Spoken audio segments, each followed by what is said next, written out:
दोस्तों, स्वागत है आपका हमारे चैनल आर के वर्मा में।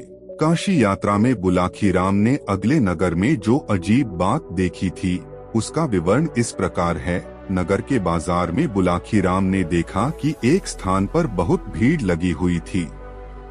भीड़ के मध्य एक सुंदर स्त्री जो गरीबों से वस्त्र पहने थी किसी माया नाम की स्त्री से यह कह रही थी कि जादूगरनी में तुझे आज नहीं छोड़ूंगी, तूने ही मेरे राजा को पत्थर का बनाया था। और जादूगरनी और वह स्त्री गायब हो गई, सारी भीड़ से इधर उधर हो गई। बुलाकी यह दृश्य देख हैरान हो गया और थोड़ी देर बाद कुछ राज सैनिक आए और बोले सब अपने अपने घर लौट जाएं क्योंकि रात होने वाली है। यह ऐलान सुन वो भी वहां से पटेल जी के पास सामान लेकर लौट गया। रात को सोने के समय जब बुलाकी राम ने गंगाराम पटेल से इस विषय में पूछा, बुलाकी बोला, पटेल जी मैंने आज बहुत ही रहस्यमय दृश्य देखा। और बुलाकी ने सारा हाल पटेल जी को सुना दिया। और बुलाकी राम बोला, पटेल जी वह स्त्री कौन थी जो गरीबों से वस्त्र पहने थी और राजा को अपना पति बता रही थी? और वह जादूगरनी कौन है जिसने राजा को पत्थर बनाया था? और एक बात, राज सैनिकों का यह आदेश समझ नहीं आया, शाम हो गई, घर लौट जाओ सब। पटेल जी ने हुक्के का एक कश लिया और बोले, प्यारे बुलाकी अपनी उत्सुकता थोड़ी शांत कर और ध्यान पूर्वक सुने। पटेल जी ने बुलाकी को एक कहानी सुनाई। पटेल जी बोले, बुलाकी, यहाँ जिस नगर में हम रुके हैं आज से कुछ 110 वर्ष पूर्व एक विशाल और समृद्ध राज्य था जो चारों दिशाओं में फैला हुआ था। इस राज्य का राजा बहुत ही रहस्यमय था। कोई नहीं जानता था कि वह कहां से आया था, उसका असली नाम क्या था और वह हमेशा रात में ही महल से बाहर क्यों निकलता था। लोगों के बीच उसके बारे में अनेक अफवाहें फैली हुई थीं। कोई कहता कि वह एक जादूगर था, कोई कहता कि वह श्रापित था, तो कोई कहता कि वह इंसान ही नहीं बल्कि कोई जादुई प्राणी था।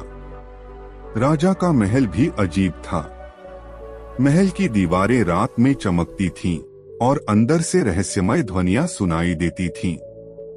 किसी ने कभी भी राजा को दिन में नहीं देखा था। महल के चारों ओर गहरे जंगल थे जिनमें जाने की हिम्मत किसी में नहीं थी। उसी राज्य के एक छोटे से गांव में एक गरीब लड़की रहती थी जिसका नाम सुंदरी था। वह अपनी बूढ़ी माँ के साथ एक झोपड़ी में रहती थी। उसकी माँ बहुत बीमार थी और उनके पास खाने के लिए बहुत कम पैसे होते थे। सुंदरी जंगल से लकड़ियां लाकर उन्हें बेचती थी जिससे उनकी गुजारा चलता था। सुंदरी अपनी सुंदरता के लिए पूरे राज्य में प्रसिद्ध थी। उसकी आंखें गहरी और चमकदार थीं और उसका चेहरा चांद जैसा था। लेकिन उसकी सुंदरता से ज्यादा लोग उसकी बुद्धिमत्ता की तारीफ करते थे। वह बचपन से ही बहुत तेज दिमाग वाली थी और किसी भी कठिन प्रश्न का उत्तर तुरंत दे सकती थी। एक दिन पूरे राज्य में एक अजीब घोषणा की गई। राजा एक प्रतियोगिता का आयोजन कर रहे हैं। जो कोई भी उनके रहस्यमय प्रश्नों का सही उत्तर देगा उसे सबसे बड़ा इनाम मिलेगा, लेकिन जो गलत उत्तर देगा उसे महल में कैद कर लिया जाएगा। यह सुनते ही पूरे राज्य में हलचल मच गई। बहुत से बुद्धिमान लोग महल गए लेकिन कोई भी राजा के प्रश्नों का सही उत्तर नहीं दे पाया। हर कोई राजा के रहस्य को सुलझाने में असफल रहा और वे सभी महल में कैद कर लिए गए। बुलाकी, सुंदरी की माँ की तबीयत और बिगड़ती जा रही थी और उनके पास इलाज के लिए पैसे नहीं थे। हिम्मत जुटाकर सुंदरी ने महल जाने का फैसला किया। सुंदरी जब महल पहुंची तो उसे एक अंधेरे कक्ष में ले जाया गया। वहां राजा अपनी स्वर्ण जड़ित कुर्सी पर बैठा था। उसके चेहरे पर एक अजीब सा तेज था, लेकिन उसकी आंखों में एक रहस्यमय उदासी भी थी। राजा ने पहला सवाल पूछा, अगर तुम्हें किसी ऐसी चीज को ढूंढना पड़े जो हमेशा हमारे साथ रहती है लेकिन हम उसे कभी देख नहीं सकते, तो वह क्या होगी? सुंदरी मुस्कुराई और बिना देर किए उत्तर दिया, यह हमारी परछाई और हमारी आत्मा है। परछाई दिन में दिखाई देती है, आत्मा हमेशा रहती है, लेकिन किसी ने इसे देखा नहीं। राजा चौंक गया। उसने पहली बार किसी को सही जवाब देते देखा था। उसने सिर हिलाया और सुंदरी को अगले दौर के लिए महल में रोक लिया। अगली रात राजा ने दूसरा सवाल किया, ऐसी कौन सी चीज है जो जितनी बांटते जाओ उतनी बढ़ती जाती है? सुंदरी ने तुरंत उत्तर दिया, ज्ञान और प्रेम। इन दोनों को जितना बांटोगे उतना बढ़ेगा। राजा ने लंबी सांस ली। उसकी आंखों में आश्चर्य झलकने लगा था। उसने अपनी पूरी जिंदगी में इतना बुद्धिमान उत्तर कभी नहीं सुना था। तीसरी रात राजा ने कहा, अब मैं तुम्हें अपनी असली पहचान का रहस्य बताऊंगा। अगर तुम सही उत्तर दे पाई तो तुम मेरी रानी बनोगी, अगर नहीं तो तुम्हें हमेशा के लिए महल में कैद कर लिया जाएगा। सुंदरी थोड़ा घबराई, लेकिन हिम्मत नहीं हारी। राजा ने कहा, मैं कौन हूं? मेरा सबसे बड़ा रहस्य क्या है? सुंदरी ने राजा की आंखों में देखा और धीरे धीरे बोली, आप एक साधारण मनुष्य नहीं हैं। आप एक जादुई श्राप से ग्रस्त हैं, जो केवल सच्चे प्रेम और समझदारी से टूट सकता है। राजा का चेहरा बदलने लगा, उसके शरीर से रोशनी निकलने लगी और देखते ही देखते वह एक अद्भुत प्रकाशमान योद्धा में बदल गया। राजा ने बताया कि वह एक जादुई योद्धा था जिसे एक दुष्ट जादूगरनी ने श्राप देकर रात में राजा और दिन में पत्थर बना दिया था। इस श्राप को तोड़ने के लिए किसी बुद्धिमान और सच्चे हृदय वाले व्यक्ति को उसकी पहचान बतानी थी। सुंदरी की बुद्धिमत्ता और साहस ने राजा को मुक्त कर दिया। उसने सुंदरी से विवाह किया और उसे अपनी रानी बना लिया। राजा ने महल में कैद सभी लोगों को मुक्त कर दिया और सुंदरी की मां का इलाज करवाया। इस तरह एक गरीब लड़की जो अपने ज्ञान और हिम्मत से राजा के रहस्य को सुलझा सकी, वह एक दिन स्वयं रानी बन गई। बुलाखी। सुंदरी अब महल की रानी बन चुकी थी। राजा, जो अब श्राप से मुक्त हो चुका था, बहुत प्रसन्न था। राज्य में खुशियां मनाई जा रही थीं और महल में उत्सव का माहौल था। राजा और सुंदरी ने मिलकर राज्य का अच्छे से संचालन करना शुरू किया। लेकिन महल के भीतर कुछ रहस्यमय चीजें अब भी हो रही थीं। सुंदरी ने महसूस किया कि महल के कुछ हिस्सों में एक अजीब सी शक्ति थी, जैसे कोई अनदेखी ताकत वहां मौजूद हो। उसने यह बात राजा से पूछी, लेकिन राजा ने इसे टाल दिया और कहा, महल बहुत पुराना है, इसमें कुछ रहस्यमय बातें स्वाभाविक हैं। सुंदरी के मन में संदेह था। उसने ठान लिया कि वह इस रहस्य की तह तक जाएगी। एक रात सुंदरी महल में घूम रही थी, तभी उसने एक धीमी सी सरसराहट सुनी। आवाज किसी गुप्त सुरंग से आ रही थी। जब उसने दीवारों को ध्यान से देखा तो एक जगह हल्का कंपन महसूस हुआ।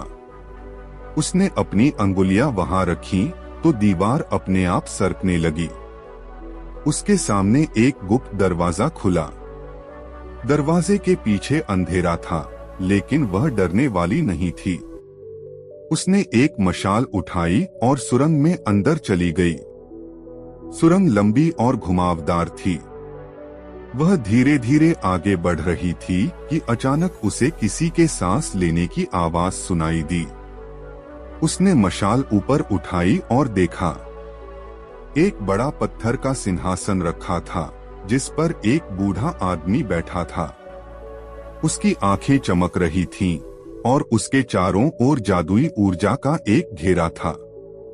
बूढ़े आदमी ने मुस्कुराते हुए कहा, तुम्हारा इंतजार था, रानी सुंदरी। सुंदरी हैरान रह गई। तुम मुझे जानते हो? उसने पूछा। हाँ, और मैं तुम्हें यह बताने के लिए यहाँ हूँ कि राजा का श्राप पूरी तरह से नहीं टूटा है। सुंदरी चौंक गई। बूढ़े आदमी ने समझाया कि राजा के श्राप को पूरी तरह से खत्म करने के लिए एक तीसरा परीक्षण अब भी बाकी था। अगर यह परीक्षण पूरा नहीं हुआ तो राजा 1 वर्ष के भीतर फिर से पत्थर में बदल जाएगा। सुंदरी के रोंगटे खड़े हो गए। क्या परीक्षण है? उसने पूछा। बूढ़े आदमी ने कहा, तुम्हें 3 रत्नों को इकट्ठा करना होगा, ज्ञान का रत्न, साहस का रत्न और निष्ठा का रत्न। ये तीनों रत्न अलग अलग स्थानों पर छिपे हैं। जब तक ये रत्न एक साथ नहीं लाए जाएंगे, राजा का श्राप पूरी तरह से नहीं टूटेगा। सुंदरी ने तुरंत यह चुनौती स्वीकार कर ली। पहला रत्न ज्ञान का रत्न था, जो सिद्धि वन नामक एक रहस्यमय जंगल में छिपा था। सुंदरी ने अपनी घोड़ी चंद्रिका पर सफर शुरू किया और कई दिनों तक जंगलों, नदियों और पहाड़ों को पार किया। जब वह सिद्धि वन पहुंची तो उसे एक बूढ़ी साध्वी मिली। ज्ञान का रत्न चाहती हो? साध्वी ने पूछा। हाँ, मैं अपने राजा को बचाना चाहती हूँ, सुंदरी ने उत्तर दिया। साध्वी ने एक शर्त रखी। अगर तुम मेरी 3 पहेलियों का उत्तर दे पाई तो यह रत्न तुम्हारा होगा। पहली पहेली, जो जितना भरता है उतना ही खाली हो जाता है, वह क्या है? सुंदरी ने सोचा और जवाब दिया, समय। जितना बीतता है उतना ही खाली होता जाता है। साध्वी मुस्कुराई। दूसरी पहेली, ऐसी कौन सी चीज है जो देखने में बहुत हल्की लगती है लेकिन कोई इसे लंबे समय तक नहीं उठा सकता? सुंदरी ने तुरंत उत्तर दिया, मन की चिंता। अब साध्वी प्रभावित हुई। तीसरी पहेली, वह क्या है जो बिना बोली के सब कुछ कह देता है? सुंदरी मुस्कुराई और कहा, आंखें। साध्वी ने ज्ञान का रत्न सुंदरी को दे दिया। अब सुंदरी को साहस का रत्न लेने के लिए एक भूतिया किले में जाना था। यह किला राज्य के सबसे डरावने हिस्से में स्थित था, जहां जाने की हिम्मत कोई नहीं करता था। सुंदरी रात के अंधेरे में किले में पहुंची। वहां की हवा ठंडी और रहस्यमयी थी। अचानक उसके सामने एक भूतिया आकृति प्रकट हुई। यहाँ से भाग जाओ, नहीं तो तुम्हें हमेशा के लिए इस किले में रहना पड़ेगा। लेकिन सुंदरी नहीं डरी। उसने अपनी तलवार निकाली और कहा, मैं अपने राजा के लिए किसी भी चुनौती का सामना करूंगी। अचानक वह भूतिया आकृति हंसने लगी और एक नीला रत्न सुंदरी की ओर बढ़ा दिया। तुमने साहस दिखाया, यह रत्न तुम्हारा है। सुंदरी ने दूसरा रत्न पा लिया। तीसरा रत्न महासागर के अंदर था। सुंदरी को समुद्र की गहराई में जाकर इसे निकालना था। वह एक नाव में बैठकर महासागर में गई और जादुई मोती की खोज करने लगी। अचानक समुद्र में एक विशाल नागराज प्रकट हुआ। यह रत्न कोई साधारण व्यक्ति नहीं ले सकता। केवल वही ले सकता है जो सच्चे प्रेम और निष्ठा से भरा हो। सुंदरी ने अपनी आंखें बंद की और राजा के लिए अपने प्रेम को महसूस किया। तभी रत्न अपने आप उसके हाथ में आ गया। तीनों रत्नों को लेकर सुंदरी महल वापस आई और उन्हें राजा के मुकुट में लगाया। जैसे ही रत्न मुकुट में लगे, राजा का शरीर प्रकाश से भर गया और उसका श्राप हमेशा के लिए खत्म हो गया। राज्य में खुशियां फैल गईं। राजा और सुंदरी ने मिलकर राज्य को और अधिक समृद्ध बनाया। अब सुंदरी सिर्फ एक गरीब लड़की नहीं थी, बल्कि एक बुद्धिमान, साहसी और सच्चे प्रेम से भरी महान रानी थी। बुलाखी। सच्चा प्रेम, बुद्धिमत्ता और साहस किसी भी कठिनाई को दूर कर सकता है। आगे क्या हुआ पटेल जी? बुलाखी। रानी सुंदरी को अब तक जितना भी पता चला था वह केवल आधा सच था। उसने राजा को श्राप से मुक्त करने के लिए 3 रत्नों को खोजा, कठिन परीक्षाएं दी और अपना साहस साबित किया। लेकिन एक सवाल उसके मन में बार बार घूम रहा था। आखिर यह श्राप राजा को मिला कैसे? और यह श्राप देने वाला कौन था? राजा ने अब तक इस प्रश्न से बचने की कोशिश की थी, लेकिन अब जब सब कुछ सामान्य हो चुका था, रानी ने ठान लिया कि वह इस रहस्य का पूरा सच जानेगी। रानी का सवाल और राजा का अजीब बर्ताव। एक दिन सुंदरी ने राजा के साथ महल के बगीचे में बैठकर धीरे से पूछा, महाराज, मैंने आपके श्राप को समाप्त करने के लिए इतनी कठिनाइयां झेली, लेकिन आपने कभी यह नहीं बताया कि आपको यह श्राप आखिर किसने दिया था।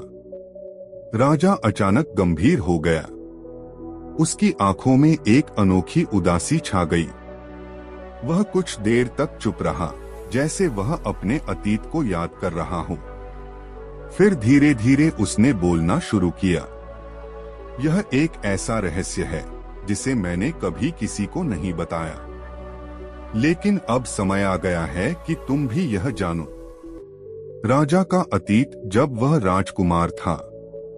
राजा ने बताया कि वह पहले सिर्फ एक साधारण राजकुमार था। उसका नाम वीरेंद्र था और वह अपने पिता के विशाल राज्य का उत्तराधिकारी था। एक दिन वह अपने सैनिकों के साथ शिकार के लिए जंगल में गया। शिकार के दौरान वह अपने सैनिकों से अलग हो गया और बहुत दूर निकल गया। जब उसे प्यास लगी तो उसने एक छोटी सी झील देखी और वहां पानी पीने के लिए गया। जैसे ही उसने झील से पानी पिया, चारों ओर एक रहस्यमयी धुंध छा गई। फिर अचानक झील के पानी से एक अजीब सी आकृति बाहर निकली। वह एक भयंकर जादूगरनी थी। उसका नाम था माया। जादूगरनी माया का प्यार और श्राप। माया की लाल आंखें चमक रही थीं और उसकी उपस्थिति से पूरा जंगल भयावह हो गया था। तुम कौन हो? राजकुमार वीरेंद्र ने पूछा। माया ने हंसते हुए कहा, मैं इस झील की रक्षक हूँ, लेकिन मैं तुम्हें सिर्फ इसलिए नहीं रोक रही हूँ। मैं तुम्हें कई वर्षों से देख रही हूँ और अब मैं चाहती हूँ कि तुम मुझसे विवाह करो। राजकुमार को यह सुनकर आश्चर्य हुआ। मैं तुमसे विवाह नहीं कर सकता। मैं तुम्हें जानता तक नहीं। माया की आंखें क्रोध से लाल हो गईं। अगर तुमने मेरी बात नहीं मानी तो मैं तुम्हें ऐसा श्राप दूंगी कि तुम दिन में पत्थर बन जाओगे और रात में राजा। तुम्हें सच्चे प्रेम और बुद्धिमत्ता से ही इस श्राप से मुक्ति मिलेगी, लेकिन जब तक तुम्हें कोई सच्चे दिल से पहचानेगा नहीं, तब तक तुम इस श्राप से मुक्त नहीं हो पाओगे। राजकुमार ने माया को मना कर दिया। बस उसी क्षण माया ने श्राप दे दिया। जैसे ही माया ने श्राप दिया, वीरेंद्र का शरीर धीरे धीरे पत्थर में बदलने लगा। वह दर्द से कराह उठा, लेकिन वह कुछ नहीं कर सकता था। जब अगली रात हुई तो वह फिर से इंसान में बदल गया, लेकिन अगली सुबह वह फिर पत्थर बन गया।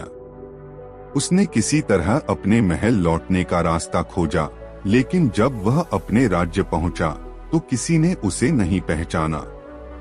उसके माता पिता ने उसे मर चुका समझ लिया था और उसके छोटे भाई को राजा घोषित कर दिया गया था। अब वह अपने ही महल में एक अजनबी बन चुका था। राजा ने अपनी बात आगे बढ़ाते हुए कहा, माया का श्राप केवल मुझे ही प्रभावित नहीं कर रहा था। जब मैंने महल में आकर रहना शुरू किया तो धीरे धीरे यह पूरा महल भी रहस्यमय हो गया। यहाँ के दरवाजे अपने आप खुलने लगे, रात में अजीब आवाजें आने लगीं और यहाँ तक कि महल के कुछ हिस्सों में जादुई ऊर्जा भी फैलने लगी। इसलिए कोई भी इस महल में ज्यादा देर तक नहीं रुकता था और मेरी पहचान भी धीरे धीरे एक रहस्यमय राजा के रूप में होने लगी। रानी सुंदरी यह सब सुनकर अवाक रह गई। तो क्या माया अब भी जीवित है? सुंदरी ने पूछा। राजा ने सिर हिलाया, हाँ, और मैं जानता हूं कि वह अब भी कहीं छिपी हुई है। वह यह देखकर जरूर क्रोधित होगी कि उसका श्राप टूट चुका है। तो अब हमें क्या करना होगा? सुंदरी ने दृढ़ता से पूछा। राजा ने कहा, अब हमें माया को हमेशा के लिए खत्म करना होगा ताकि यह श्राप दोबारा कभी न लौटे। अब राजा और रानी को अपने सबसे बड़े दुश्मन माया जादूगरनी का सामना करना था। बुलाकी इस तरह राजा वीरेंद्र ने अपनी पूरी कहानी सुनाई और अब रानी सुंदरी को समझ आ गया कि असली खतरा अब भी बाकी है। अगर माया अभी भी जीवित है तो हमें उसे हमेशा के लिए खत्म करना होगा, सुंदरी ने कहा।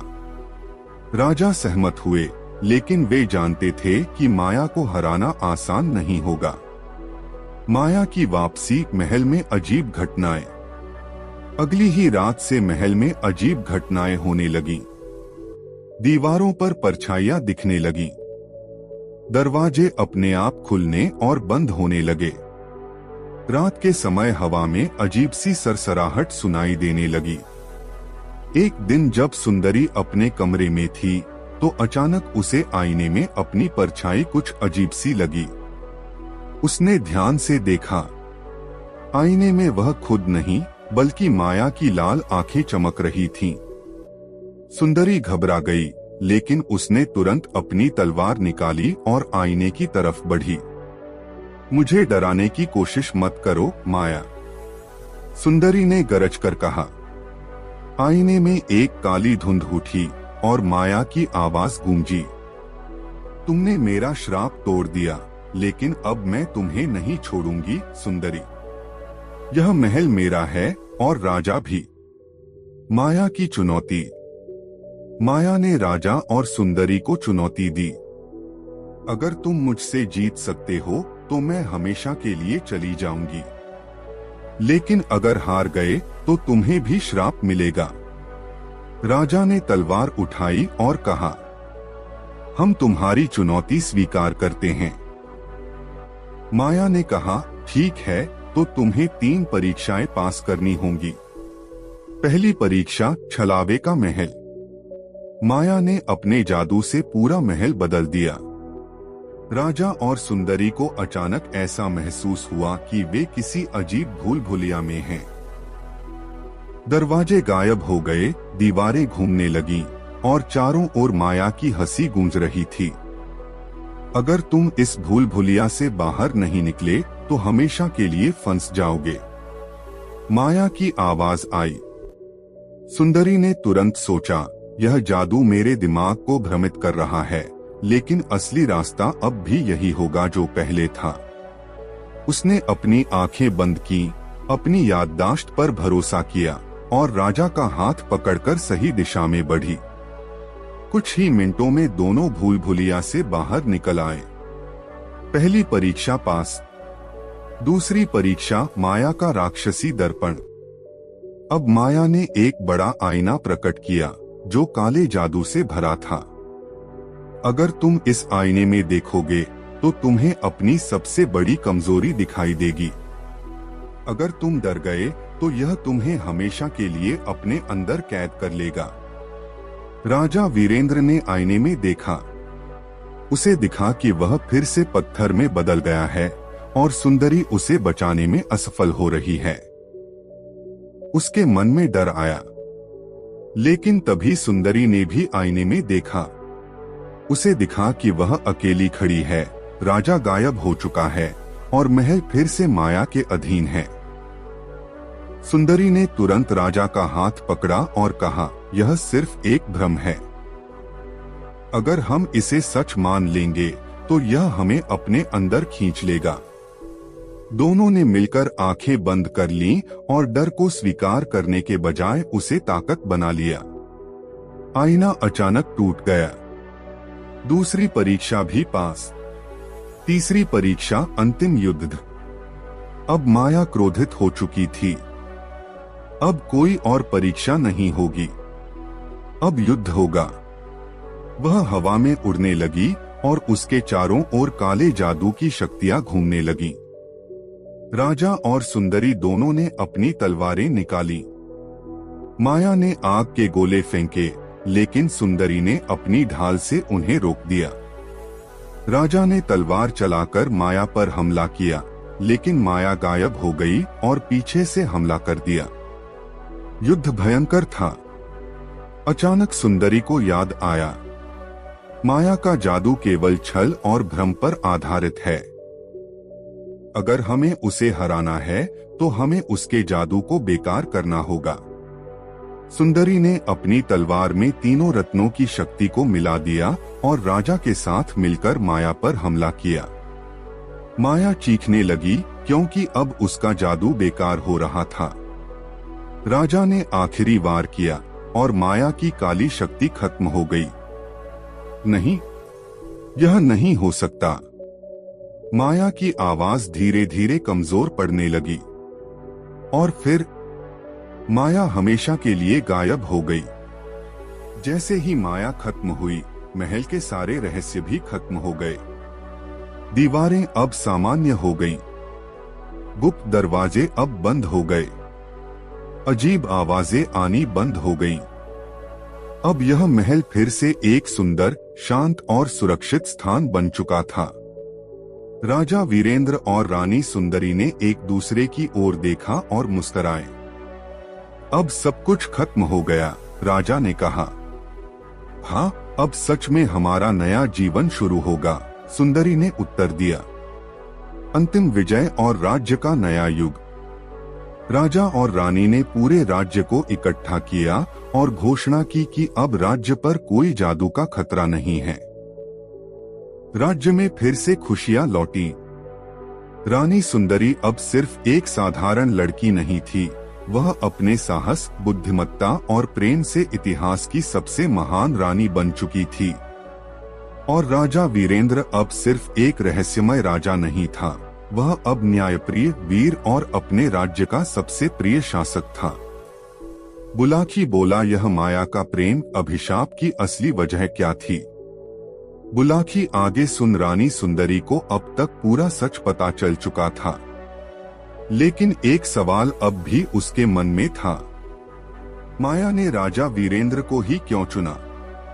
उसने उसे श्राप क्यों दिया? और उससे इतना गहरा प्रेम क्यों कर बैठी? जब सुंदरी ने राजा से यह सवाल पूछा तो राजा कुछ देर चुप रहे। फिर उन्होंने एक लंबी सांस ली और कहा, इस कहानी की शुरुआत बहुत पहले हुई थी, जब मैं सिर्फ एक बच्चा था। राजा वीरेंद्र और माया का पहला मिलन। राजा वीरेंद्र ने बताया कि जब वह केवल 10 वर्ष का था, तब वह अपने गुरु के साथ हिमालय के जंगलों में गया था। वहां उसे एक लड़की मिली थी, एकदम साधारण पर बहुत रहस्यमयी। उस लड़की का नाम था माया। माया एक अनाथ थी, जिसे एक बूढ़े तांत्रिक ने पाला था। वह जादू सीख रही थी, लेकिन उसमें एक खास बात थी, वह अकेली थी, हमेशा उदास रहती थी। राजकुमार वीरेंद्र ने उससे दोस्ती कर ली। वे दोनों साथ में जंगल में खेलते, कहानियां सुनाते और मस्ती करते। धीरे धीरे माया को वीरेंद्र से प्रेम होने लगा, लेकिन वीरेंद्र को यह नहीं पता था। समय बीतता गया, माया बड़ी होती गई और जादू में निपुण हो गई। लेकिन जब उसने वीरेंद्र को अपना प्रेम बताने की कोशिश की तो वीरेंद्र ने हंसकर कहा, माया, तुम मेरी सबसे अच्छी दोस्त हो, लेकिन मैं तुमसे विवाह करना चाहती हूँ। माया ने कहा। वीरेंद्र चौंक गए और बोले, माया, मैं तुमसे बहुत स्नेह करता हूँ, लेकिन मैं तुमसे प्रेम नहीं करता। यह सुनकर माया का दिल टूट गया। माया ने ठान लिया कि अगर वह वीरेंद्र को नहीं पा सकती तो किसी और को भी नहीं पाने देगी।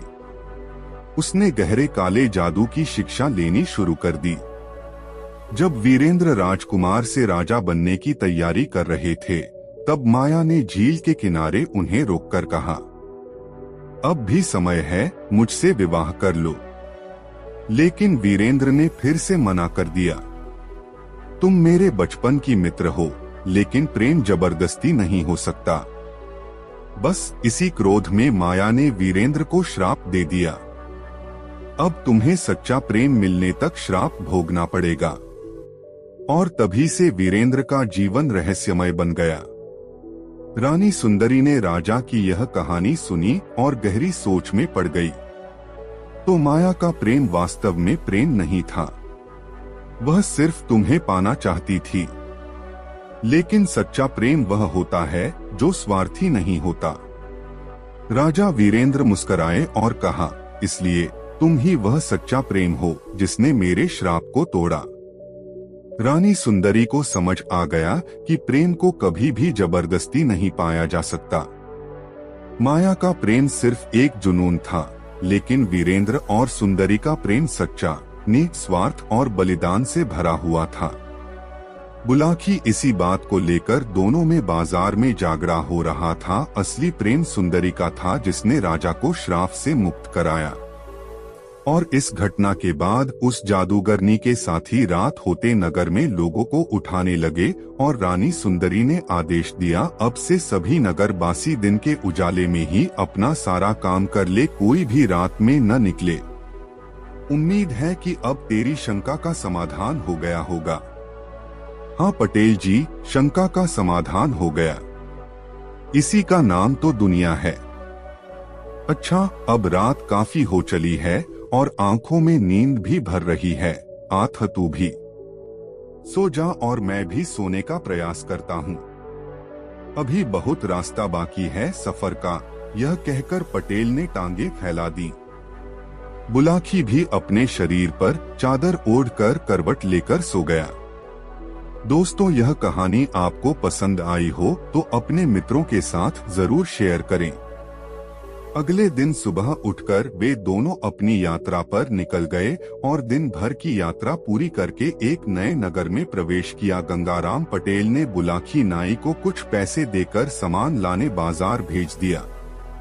बुलाकी सामान लेने जा रहा था, उसने देखा एक आदमी हक्का बक्का सा चिल्ला रहा, अरे मेरी मोहरें कहाँ गई?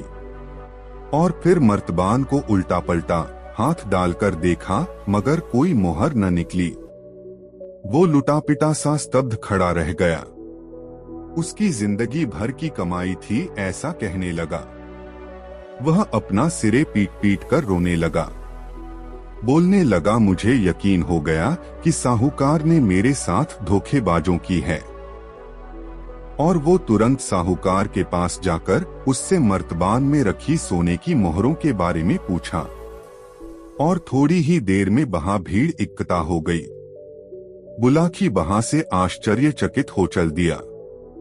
रात को भोजन पश्चात पटेल जी को सारा हाल सुनाया और बोला, पटेल जी, बाद में उस गरीब के साथ क्या हुआ और वो कौन सी सोने की मोहरे की बात कर रहा था?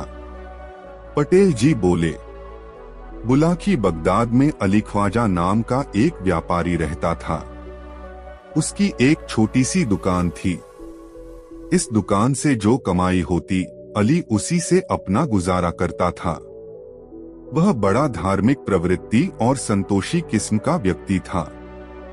अली की एक इच्छा थी कि जीवन में एक बार वह हज यात्रा करे। एक रात अली ने सपना देखा। सपने में एक फकीर ने उससे कहा, अली, तू बहुत धन कमा चुका, अब मक्का शरीफ जाकर हज कर आ। अली ने इसे अल्लाह का हुक्म समझा और दूसरे दिन ही हज यात्रा पर जाने का निर्णय कर अपनी दुकान का सारा माल बेच दिया। यात्रा आदि का खर्च निकाल लेने के बाद अली के पास सोने की 1000 मोहरें बची। हज यात्रा में इतनी मोहरें साथ ले जाना खतरे से खाली नहीं था। उसने सोचा कि क्या करूं, यदि इन मोहरों को घर में रखकर जाता हूं तो चोरी हो जाने का डर है। आखिरकार उसे एक उपाय सूझा। उसने सोने की सारी मोहरें पीतल के एक मर्तबान में भर दी। फिर उसके ऊपर अखरोट भरकर मर्तबान का ढक्कन अच्छी तरह बंद कर दिया। अली के घर के पास ही उसका एक मित्र रहता था जो साहूकारी का धंधा करता था। उसकी ईमानदारी के भी काफी चर्चे थे। अली ने अपना मर्तबान उसके पास ही रख जाना मुनासिब समझा। वह अखरोट का मर्तबान लेकर साहूकार मित्र के घर जा पहुंचा। उसने कहा, दोस्त, मैं हज यात्रा पर मक्का शरीफ जा रहा हूँ। वहाँ से लौटने में मुझे कुछ वक्त तो लगेगा ही। मेरे पास अखरोट से भरा एक मर्तबान है, इसे मैं तुम्हारे पास छोड़कर जा रहा हूँ। इसे संभाल कर रखना। जब मैं वापस आऊंगा तब इसे ले जाऊंगा। अरे भाई अली, इसे अपना ही घर समझो और यह लो चाबी। साहूकार ने अली को अपने गोदाम की चाबी देते हुए कहा, तुम खुद ही गोदाम में जाकर अपने हाथों जहाँ चाहो वहाँ अपना मर्तबान रखाओ और निश्चिंत होकर हज यात्रा पर जाओ। अल्लाह ताला से हमारे लिए भी दुआ करना। यह सुनकर अली बेहद खुश हुआ। उसने साहूकार से चाबी ली और मर्तबान स्वयं अपने हाथों गोदाम में रखाया। फिर वह बाजार गया और एक ऊंट किराए पर लेकर हज करने निकल पड़ा। इस प्रकार अली को गए 7 वर्ष बीत गए। इस बीच वह मक्का, मदीना, मिस्र, दमिश्क, यरूशलेम आदि विभिन्न तीर्थों की यात्रा करता रहा और अब तो वह वापस अपने मुल्क की ओर आ रहा था। उधर एक दिन साहूकार को अचानक कुछ अखरोटों को जरूरत पड़ गई। रात का समय था। उस समय भला अखरोट कहाँ मिलते, मगर अचानक उसे अपने गोदाम में रखे अली के अखरोटों के मर्तबान की याद आई। उसने सोचा, क्यों न उसी मर्तबान में से कुछ अखरोट ले लिए जाएं। साहूकार अखरोट लेने के लिए गोदाम में गया। उसने अली का मर्तबान खोला तो देखा कि अखरोट सड़ गए हैं। इसलिए उसने मर्तबान उलट दिया। तब अखरोट के साथ साथ मर्तबान में रखी सोने की मोहरें भी निकलकर प्याले में गिर पड़ी। ये नजारा देखकर साहूकार की आंखें फट पड़ी। 166 1000 सोने की मोहरें एक बड़ी रकम थी। उन्हें देखकर साहूकार की नीयत बिगड़ गई। उसने सोचा, अली को हज यात्रा पर गए 7 साल हो चुके हैं, मगर वह अब तक लौटकर नहीं आया। हो सकता है वह मर ही गया हो। मगर यदि जिंदा भी हुआ तो भी क्या हुआ, वह मेरे पास अखरोटों से भरा मर्तबान रख गया था और वापस आने पर मैं उसे अखरोट से भरा मर्तबान वापस कर दूंगा। और फिर उसने स्वयं ही तो कहा था कि मैं अखरोटों का मर्तबान रखकर जा रहा हूँ। हो सकता है स्वयं उसे भी इन मोहरों का पता न हो भी तो मैं क्या करूं, अब तो यह मोहरें मैं उसे लौटाने वाला नहीं। यही सोचकर साहूकार ने अपने घर में एक गड्ढा खोदा और सारी मोहरें उसमें गाड़ दो। तत्पश्चात उसने बाजार से नए अखरोट लाकर मर्तबान में पुराने अखरोट के ऊपर भर दिए तथा पहले की तरह ही मर्तबान का ढक्कन बंद करके उसे गोदाम में उसी जगह रख दिया जहां अली अपने हाथों से मर्तबान रख गया था। इस घटना को बीते अभी 1 हफ्ता भी नहीं गुजरा था कि अली हज यात्रा पूरी कर वापस अपने शहर आ पहुंचा। आते ही सबसे पहले उसने अपने घर व दुकान की साफ सफाई की। इसके बाद वह साहूकार से मिलने उसके घर गया। उसे देखते ही साहूकार का माथा ठनक गया। उसके वापस आने की उसे जरा भी खुशी नहीं हुई थी, मगर ऊपरी तौर पर उसने बड़ी गर्मजोशी से उसका स्वागत किया और हालचाल पूछा। अली ने उसे यात्रा के सुखद क्षणों के अपने अनुभव सुनाए। तत्पश्चात मौका पाकर उसने साहूकार से कहा, भाई, अब मैं तो अपना वह मर्तबान। हाँ, क्यों नहीं। यह लो चाबी, अपना मर्तबान तुम जहाँ रख गए थे आज भी वहीं रखा है। मैंने तो उसे छुआ तक नहीं है।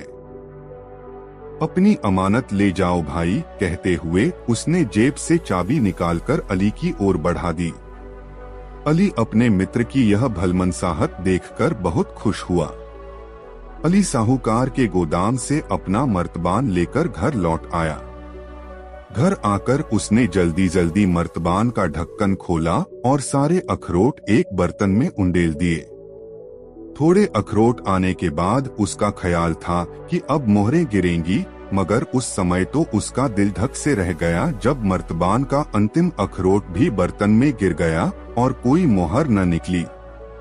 अली हक्का बक्का रह गया। अरे, मेरी मोहरें कहाँ गई? फिर मर्तबान को उल्टा पलटा हाथ डालकर देखा, मगर कोई मोहर न निकली। अली लुटापिटा सा स्तब्ध खड़ा रह गया। उसकी जिंदगी भर की कमाई जाती रही। वह अपना सिरे पीट पीट कर रोने लगा। उसे यकीन हो गया कि साहूकार ने उसके साथ धोखेबाजों की है। इसलिए अली ने तुरंत साहूकार के पास जाकर उससे मर्तबान में रखी सोने की मोहरों के बारे में पूछा। अली को अपने घर आया देखते ही साहूकार सारा माजरा भांप गया। लेकिन उसे मालूम था कि ऐसा ही होगा। आथा वह पहले से ही तैयार बैठा था और उसने पूरी भूमिका बना ली थी कि अब अली के साथ कैसा बर्ताव करना है।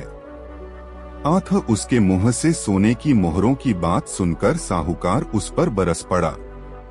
उसने क्रोध से भरकर कहा, तुम्हें शर्म आनी चाहिए कि मैंने 7 साल तक तुम्हारा मर्तबान संभाल कर रखा और तुम मुझ पर बेईमानी का आरोप लगा रहे हो। तुम मेरे पास अखरोट का मर्तबान रख कर गए थे, अब कह रहे हो कि उसमें सोने की मोहरें थीं। एकाएक अखरोट सोने की मोहरें कैसे बन गए? मैंने तो तुम्हारे साथ एहसान किया, पर तुम मुझे चोर ठहरा रहे हो। हज करके यही सीखा है तुमने? तीर्थ यात्रा कराए मगर मन पाक न हुआ। मन में अभी भी बेईमानी भरी हुई है। तुम इसी समय मेरे घर से निकल जाओ। मैं तुम्हारी सूरत भी नहीं देखना चाहता। अली समझ गया कि उसका दोस्त बेईमानी पर उतर आया है। उसने सोचा कि इससे तू मैं करने से कोई लाभ नहीं होगा, बल्कि अपनी ही हंसी उड़ेगी। आथा न्याय पाने के लिए उसने बादशाह के दरबार में फरियाद की। बादशाह ने अली की बातें ध्यानपूर्वक सुनी।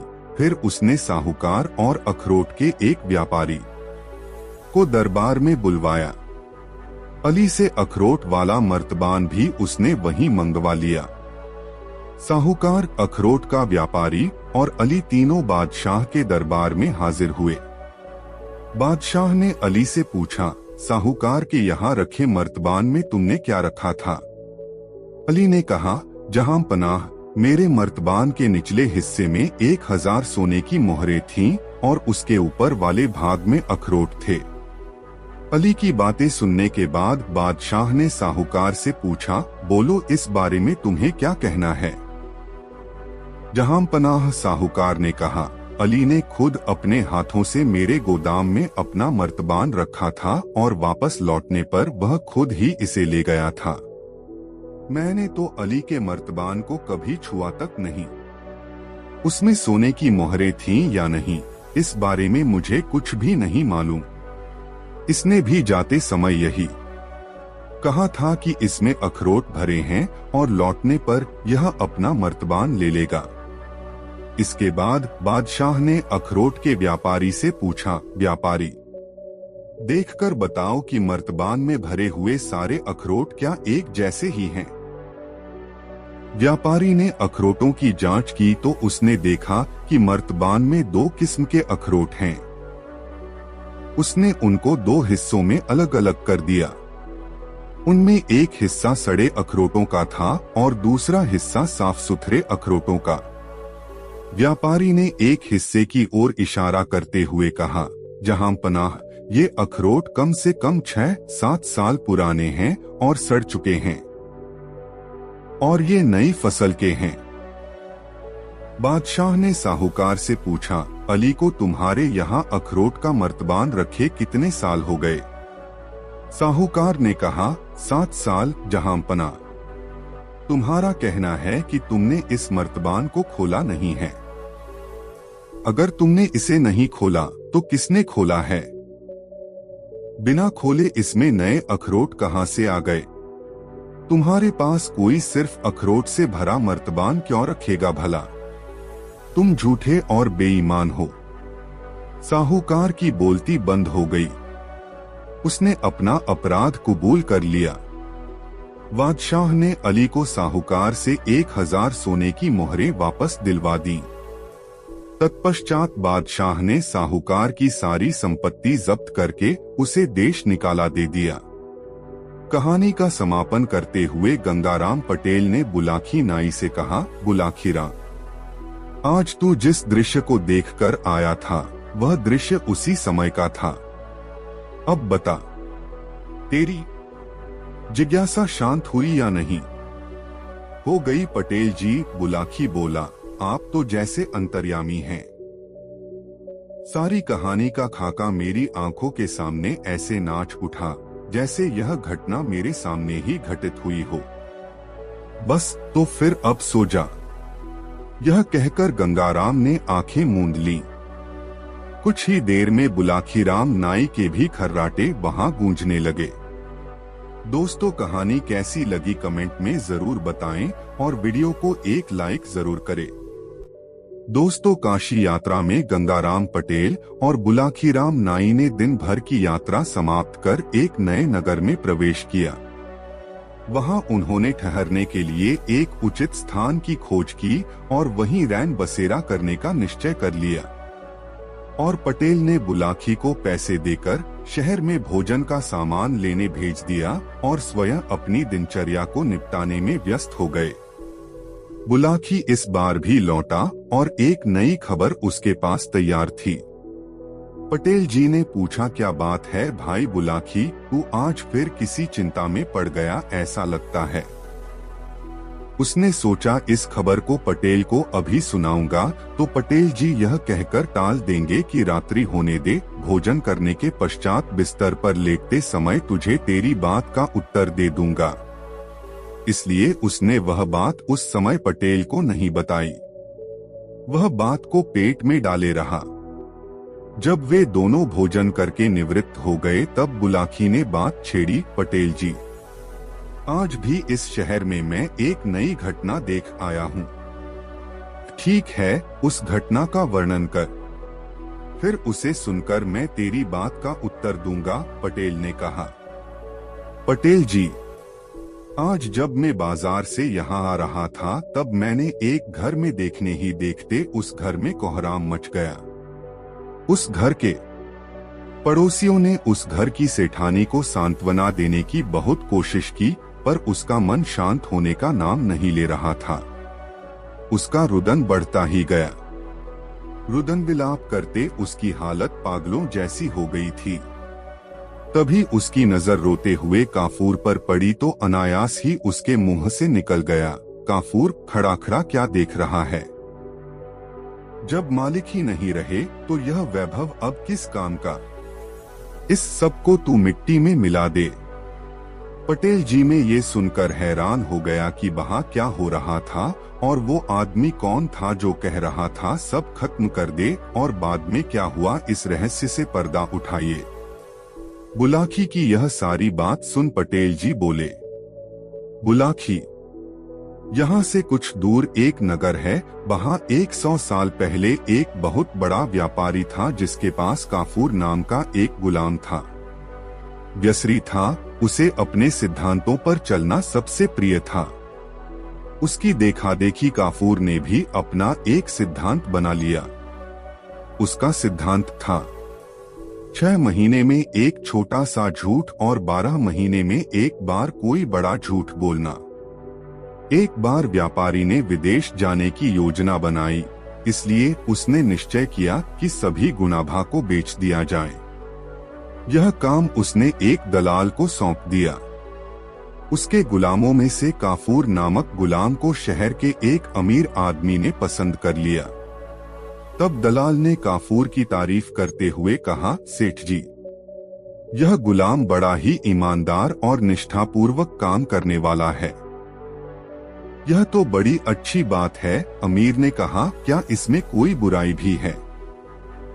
बस छोटी सी एक ही बुराई है सेठ जी की यह सिद्धांतवादी है। सिद्धांतवादी होना तो कोई बुरी बात नहीं है। इसमें क्या बुराई है? सेठ और अधिक खुश हुआ। मैं खुद सिद्धांतवादी हूँ और मेरा यह सिद्धांत है कि मैं बिना जांचे परखे कभी गुलाम नहीं खरीदता, और जब गुलाम को खरीद लेता हूँ तो उसके सुख दुख का पूरा ख्याल रखता हूँ। अब तुम मुझे इस गुलाम का सिद्धांत बताओ, क्या सिद्धांत है इसका? जवाब दलाल के बजाय गुलाम ने स्वयं दिया। मालिक, मेरा सिद्धांत यह है कि मैं 6 महीने में एक बार एक छोटा सा झूठ बोलता हूँ और 12 महीने में एक बार बड़ा झूठ बोलता हूँ। बस यह सुनकर व्यापारी खिलखिलाकर हंस पड़ा और बोला, बस इतनी सी बात है, मुझे कोई ऐतराज नहीं है। झूठ कौन नहीं बोलता? हम लोगों को तो हर रोज ढेरों झूठ बोलना पड़ता है। झूठ के बिना तो व्यापार चल ही नहीं सकता। व्यापारी ने दलाल को गुलाम की कीमत अदा की और उसे अपने साथ ले गया। काफूर बहुत मेहनती गुलाम था, साथ ही वह व्यवहार कुशल भी बहुत था। वह अपने मालिक की हर आज्ञा का पालन करता था है। व्यापारी का कठिन से कठिन काम वह चुटकी बजाते कर दिखाता था। इतना ही नहीं, कई बार तो उसने उसे संकट से भी उबारा था। उसने अपने परिश्रम और ईमानदारी से अपने मालिक और मालकिन का दिल जीत लिया। वे दोनों काफूर के व्यवहार से बहुत प्रभावित थे। इस प्रभाव का ही यह परिणाम था कि कुछ दिनों बाद ही उन्होंने काफूर को अपना निजी गुलाम बना लिया। एक बार व्यापारी के घर पर कुछ मेहमान आए हुए थे।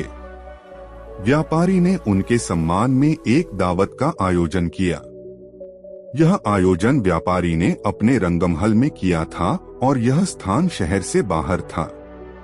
दावत शुरू होने वाली थी कि तभी व्यापारी को ख्याल आया कि वह अपना सोने का अतरदान तो घर पर ही भूल गया है। उसने काफूर को बुलाकर उससे तुरंत घर जाकर अतरदान लेकर आने के लिए कहा। मालिक का आदेश पाकर काफूर तुरंत घर के लिए रवाना हो गया। काफूर को इस व्यापारी के यहाँ गुलामी करते हुए आज 6 महीने पूरे हो रहे थे। रास्ते में उसे याद आया कि अपने सिद्धांत के अनुसार उसे आज ही कोई छोटा सा झूठ बोलना चाहिए। काफूर को इस तरह का छोटा मोटा झूठ बोलने के लिए कोई कहानी गढ़ने में अधिक समय नहीं लगता था। अतः उसने तुरंत एक कहानी गढ़ ली। उसने रास्ते से मिट्टी उठाकर अपने शरीर पर लगा ली, सिर के बाल बिखेर लिए।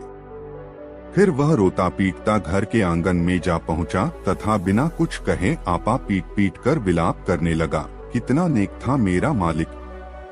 या अल्लाह, तूने मेरे मालिक को इतनी जल्दी क्यों उठा लिया? अच्छा होता कि मालिक के बदले तू मुझे उठा लेता। अब मेरा क्या होगा? इतना कहकर वह और जोर जोर से छाती पीटने लगा। काफूर के रोने की आवाज सुनकर व्यापारी की पत्नी घबरा गई। वह भागती हुई बाहर आई। उसे देखते ही काफूर ने रोते रोते कहा, मालकिन गजब हो गया। मालिक रंग महल में मेहमानों के साथ बैठे हुए थे। एकाएक पीछे की दीवार उन पर गिर पड़ी। मालिक और सभी मेहमान उसके नीचे दब कर मर गए। हाय मालिक! यह सुनकर मालकिन दहाड़े मार मार कर रोने लगी। बात पता चलने पर उसकी दोनों बेटियां और पड़ोसी भी रुदन में शामिल हो गए। घर के दूसरे नौकर भी मालिक की मौत की खबर सुनकर रोने लगे। देखने ही देखते पूरे घर में कोहराम मच गया। पड़ोसियों ने सेठानी को सांत्वना देने की बहुत कोशिश की, पर उसने शांत होने का नाम नहीं लिया। उसका रुदन बढ़ता ही गया। रुदन विलाप करते उसकी हालत पागलों जैसी हो गई थी। तभी उसकी नजर रोते हुए काफूर पर पड़ी तो अनायास ही उसके मुंह से निकल गया, काफूर, खड़ा खड़ा क्या देख रहा है? जब मालिक ही नहीं रहे तो यह वैभव अब किस काम का? इस सब को तू मिट्टी में मिला दे। मालकिन के हुक्म की तामील करना गुलाम का फर्ज है। यही सोचकर काफूर ने तुरंत इतीदा उठाया और घर की एक एक चीज को तोड़फोड़ कर रख दिया। मकान के दरवाजे, खिड़कियों, मेज कुर्सियां, पलंग, अलमारी, बर्तन सब कुछ चकनाचूर हो गए। तत्पश्चात मालकिन अपनी दोनों बेटियों, पड़ोसियों व नौकर चाकरों के साथ रोती पीटती रंग महल की ओर चल पड़ी। मालकिन और पड़ोसियों के रंग महल पहुंचने के पहले ही काफूर जल्दी जल्दी रंग महल जा पहुंचा। उस समय व्यापारी मेहमानों के साथ भोजन करने बैठा ही था कि काफूर उसके पास जाकर छाती पीटते हुए रोने लगा। व्यापारी उसको इस हरकत पर बुरी तरह घबरा गया और तत्काल उसने पूछा, काफूर क्या हुआ? तू इस तरह फूट फूट कर रो क्यों रहा है? काफूर ने सिसकते हुए जवाब दिया, मालिक क्या बताऊं, गजब हो गया। मालकिन दीवान खाने में झूले पर बैठी हुई पान चबा रही थी। एकाएक दीवान खाने की दीवार उनके ऊपर गिर पड़ी। मालकिन दीवार के नीचे दबकर मर गईं। आपकी दोनों बेटियां वहीं अपने छोटे भाई के साथ खेल रही थीं। वे सब भी दीवार के नीचे दब गए। गजब हो गया मालिक। काफूर विलाप करने लगा, हाय अब मैं क्या करूं? खुदा, तूने मेरी दयालु मालकिन को इतनी जल्दी क्यों उठा लिया? व्यापारी परोसी हुई थाली छोड़कर उठ गया। वह शोक से विह्वल हो उठा और जो भी चीज सामने पड़ी सबको तोड़ने फोड़ने लगा। रंग महल की कोई भी वस्तु साबुत नहीं बची। मेहमानों ने किसी तरह व्यापारी को संभाला। वे सब रोते बिलखते घर की ओर चल पड़े। अभी वे लोग कुछ ही दूर गए थे कि उन्हें सामने से सेठानी और पास पड़ोस के लोग उधर से आते हुए दिखाई दिए। दोनों तरफ की भीड़ एक दूसरे के करीब आ गई। जब व्यापारी ने सेठानी को और सेठानी ने व्यापारी को देखा तो दोनों डर के मारे कांपने लगे। भागो भागो, यह तो सेठानी का भूत है, व्यापारी चिल्लाया। बचाओ बचाओ, यह तो सेठ जी का भूत है, सेठानी बोली। इसके बाद व्यापारी और सेठानी डर के मारे बेहोश होकर गिर पड़े। व्यापारी और सेठानी के साथ आए लोगों ने उन दोनों के चेहरों पर पानी छिड़का, तब कहीं जाकर उन दोनों को होश आया। व्यापारी और उसकी पत्नी ने जब एक दूसरे से बातचीत की तब उन्हें मालूम हुआ कि यह सब काफूर की करतूत है। उन्होंने काफूर के इस झूठ के कारण हुए नुकसान और तोड़फोड़ के बारे में भी एक दूसरे को बताया। व्यापारी और सेठानी को काफूर पर बहुत गुस्सा आया। उन्होंने काफूर को डांटते हुए कहा, तूने यह घिनौनी हरकत क्यों की? आखिर तुझे इस करतूत से क्या हासिल हुआ? काफूर बोला, मालिक मैंने जो कुछ किया है अपने सिद्धांत के अनुसार ही किया है। आपको याद होगा मैंने आपसे 6 महीने में एक बार एक छोटा झूठ बोलने की बात की थी। आज मुझे आपके यहाँ गुलामी करते हुए 6 महीने पूरे हो रहे थे, इसलिए मुझे आज एक छोटा झूठ बोलना ही पड़ा। मैंने तो केवल छोटा सा झूठ बोला था, लेकिन मालकिन ने आदेश दिया तो मुझे मजबूर होकर घर का सारा सामान तोड़ना पड़ा। क्या करता, मालकिन के हुक्म का पालन करना मेरा धर्म था। व्यापारी गुस्से से बोला, नालायक, तोड़फोड़ करने से पहले तूने नुकसान के बारे में तो विचार कर लिया होता। तूने हमारा लाखों रुपए का नुकसान कर डाला और ऊपर से जबान लड़ा रहा है। मालिक आपका भी तो सिद्धांत है, जीते जागते इंसानों को गुलाम बनाकर रखना। आप एक निर्दोष एवं वफादार आदमी को जानवर की तरह जंजीरों में बांध कर रखते हैं, उसे जानवरों की तरह खरीदते और बेचते हैं। आप उस पर कोड़े बरसा सकते हैं। इतना ही नहीं, आप गुलामों की हत्या भी कर सकते हैं। जीते जागते इंसानों की पूरी जिंदगी इस प्रकार की गुलामी में ही बीत जाती है। इस अन्याय की तुलना में तो मेरी छोटी सी गलती कुछ भी नहीं है। काफूर की बातें सुनकर व्यापारी के कान खड़े हो गए। उसने सोचा, इस गुलाम का छोटा सा झूठ यदि इतना भयानक है तो बड़ा झूठ कितना विनाशकारी होगा। उसने काफूर से कहा, अब मुझे तुम्हारे जैसे गुलाम की जरूरत नहीं है। नहीं मालिक, ऐसा कैसे हो सकता है? काफूर ने जवाब दिया, आपने तो 12 महीने के लिए मुझे खरीदा है। दलाल की बही में यह शर्त दर्ज है। 12 महीने के पहले आप मुझे कैसे छोड़ सकते हैं मालिक? व्यापारी और काफूर का यह विवाद सुल्तान हारून रशीद के पास पहुंचा। उसने दोनों पक्षों की दलीलें सुनने के बाद काफूर को गुलामी से आजाद करने का आदेश दिया।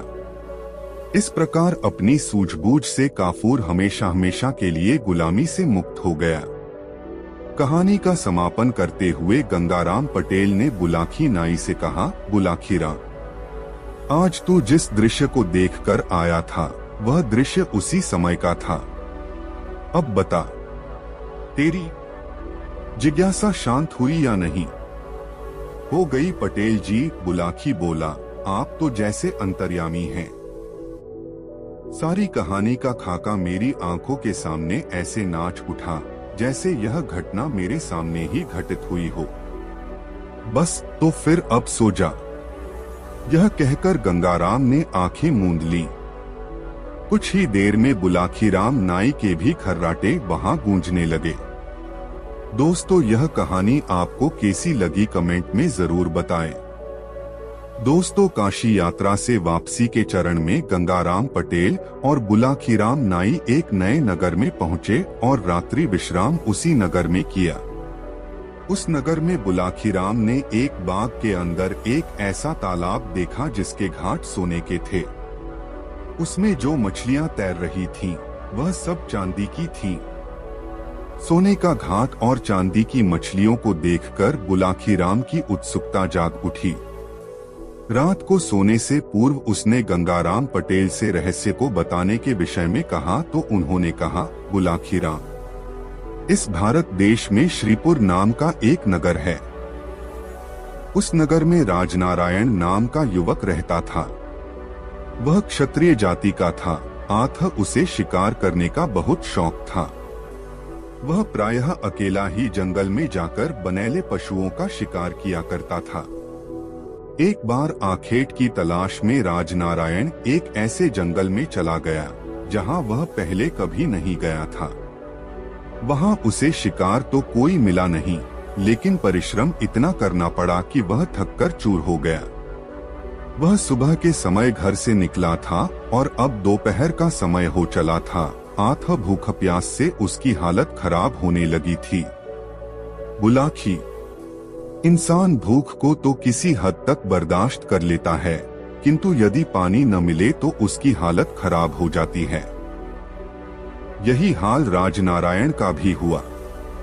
वह प्यास बुझाने के लिए सारे जंगल में भटकता रहा कि शायद कहीं उसे कोई तालाब या नदी दिखाई दे जाए, किंतु न तो कोई तालाब न कोई नदी या ऐसी जोहड़ दिखाई दी जिससे जल पीकर वह अपनी तृष्णा शांत कर पाता।